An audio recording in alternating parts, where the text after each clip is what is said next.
kind of just they lost their competitive desire for most of the second half here. And on paper, this team should be as good as any team in the NBA. We thought they'd be, Oh! Didn't see you there. Goodness, barging in during my private time, Eric. Come on now, we don't need that. Anyways, this is episode 3 of Talkin' Tactics. I'm Josh Bagriansky. Hope you've been following along. Of course, you can listen to me every week on Mouths of the South podcast through Dirty South Soccer, your SB Nation station, for all things Atlanta United. And tonight, on episode 3 of Talkin' Tactics, we're going to talk a little about CONCACAF Champions League. Disappointing first leg, to say the least. In Costa Rica, Herediano 3, Atlanta United 1. It was a very interesting match because Herediano were so aggressive, and we expected Atlanta United to be really aggressive, but at Herediano, we were expecting them to sit back and look to counter, but instead they came after Atlanta United and tried to take the game to the 5 stripes. We're just going to stick with 5 stripes because I don't know how many stripes are on the jersey now.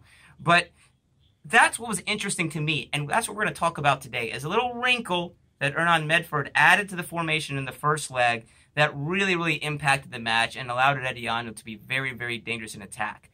We're also going to talk about maybe we'll see that same formation in the second leg. How can Atlanta United handle it better? But also, we saw a little of a glimpse towards the end of the first leg of what Herediano are going to do if they sit back and try to absorb pressure. So we're going to cover the 2 sides of Herediano today. First of all, the attacking, aggressive side we saw for most of the first leg, but also the more conservative defensive side of things that we saw the last 10 or 15 minutes last week.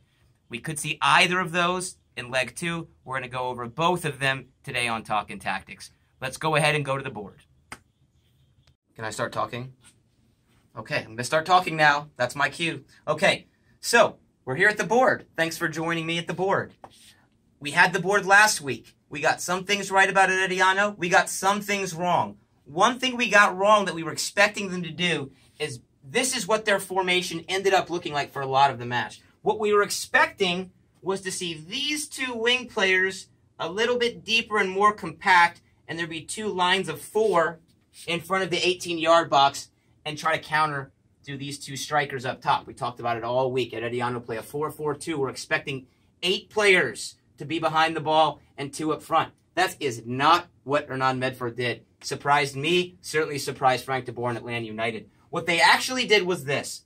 You had the 4 defenders back. You had the 2 holding midfielders, Azalefa and Granados, sitting back. And then here are the wings right here.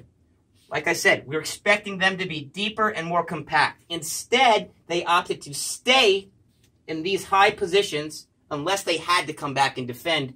And when that happened, guess what? Atlanta United playing with 3 center backs, right? So you've got 3 center backs, let's just say, more or less like that.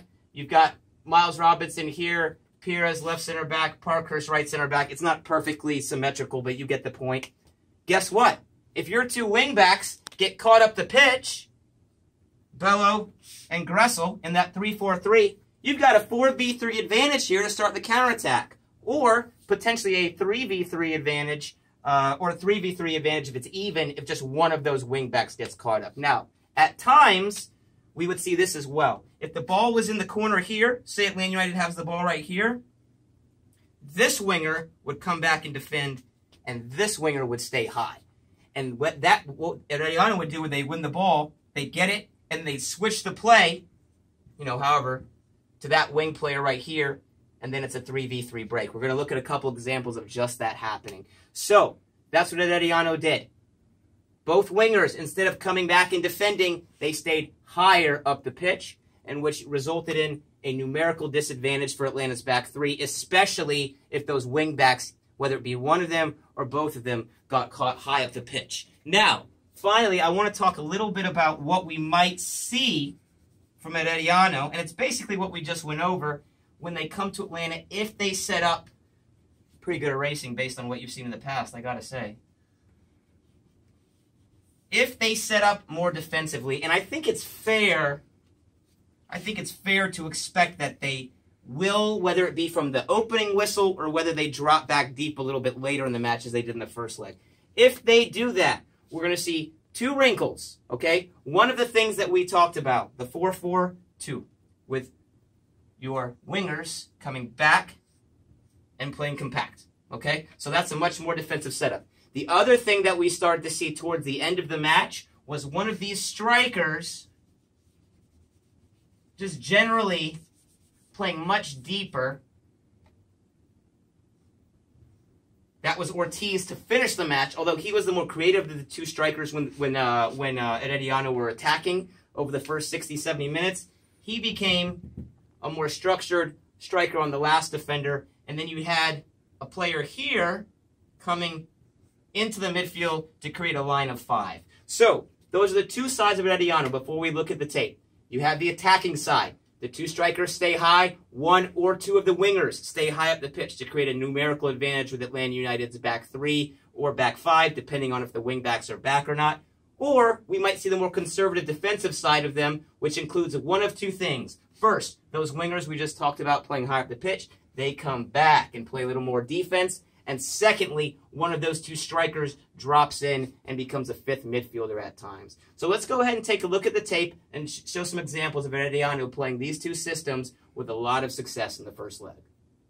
All right, so we're going to check a clip here of exactly what we were just talking about, of Herediano looking to switch the ball quickly from the back and hit one of the wingers up high who have remained in an attacking area of the pitch. So let's look at this clip here, which starts from the left back, Omar Herediano. And then as the ball comes across, let's look, here we go.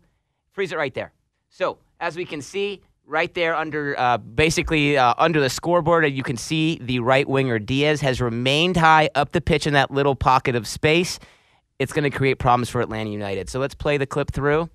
Now, one of the good things here is the wingback is back. George Bello is back. So even though he gets 1-2'd here, Leandro Gonzalez-Pirez is able to slide over, and there's still defenders to cover for him through the middle, and it results in a corner kick. We see our second example here, and this time Herediano are going to end up attacking down the left side of the pitch through Jimmy Martin. Once again, what do you know? The ball starts on the right side before it switched to the left. Pause it right there. So we can see Jimmy Martin just barely there at the bottom left of our screen. What's he done? He stayed in an attacking wide position rather than coming back to receive the ball. Meanwhile, just in front of him to his left, you can see Julian Gressel, the right wingback, who would be assigned to mark Jimmy Martin, but instead Gressel's gone forward in the attack.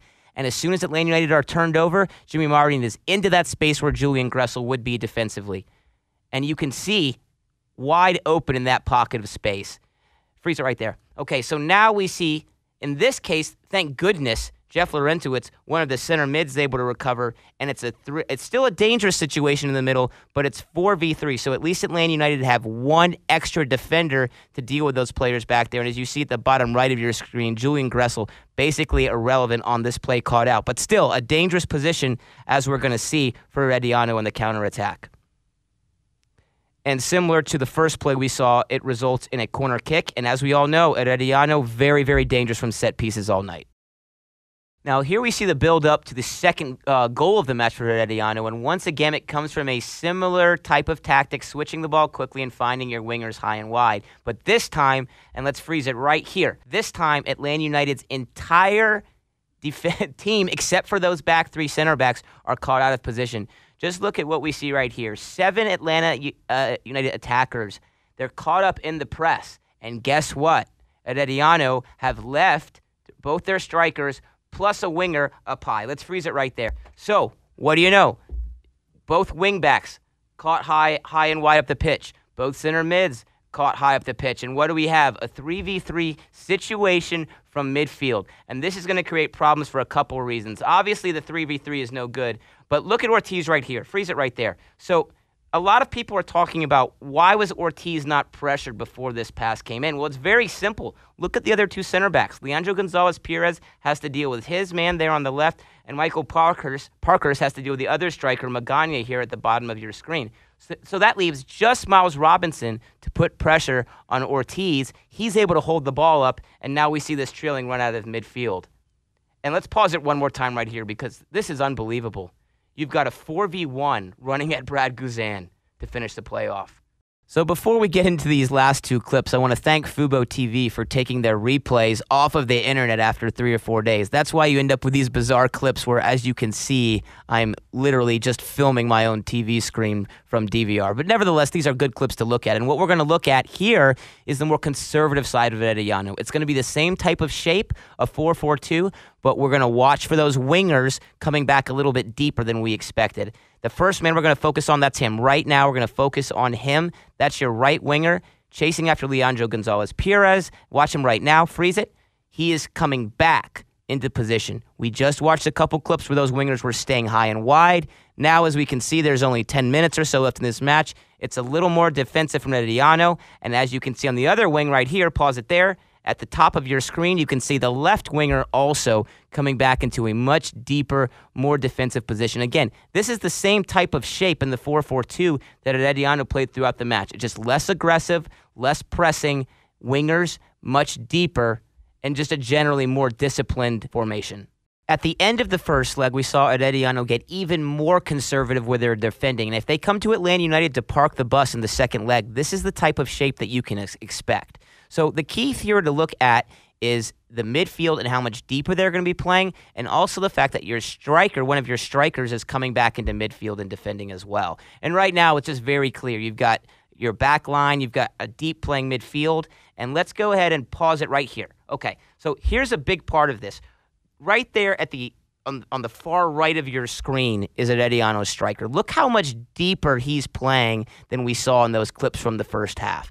On top of that, you've got your wingers, as we just discussed, in a little bit deeper position. So this almost turns into a 4-5-1 with one of the strikers coming back and helping out defensively. And Herediano, as you can see, sitting in a deep shell. This is what it's going to look like Thursday night. This is the type of tactic they opt for to kind of park the bus. And as you see here, Ortiz, your lone striker, all by himself up top. And how much deeper they're going to be playing, and also the fact that your striker, one of your strikers, is coming back into midfield and defending as well. And right...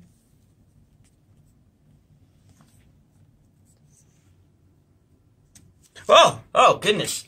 We need to close out talking tactics here. I was busy with some of my hobbies doing some art. So, again, Eric, just coming in when I'm supposed to be a private time of mine, but I do like to dabble a little bit in the art. But anyways, I hope you enjoyed episode 3 of Talkin' Tactics. I'm Josh Bagriansky. You can listen to me and Eric Quintana behind the camera and Sam Franco every week on Mouths of the South podcast. Follow us on Twitter at MOTS Podcast. You can follow me at JoshB914. You can follow my man Eric behind the camera at Eric G. Quintana. And of course, you can follow the mothership, Dirty South Soccer.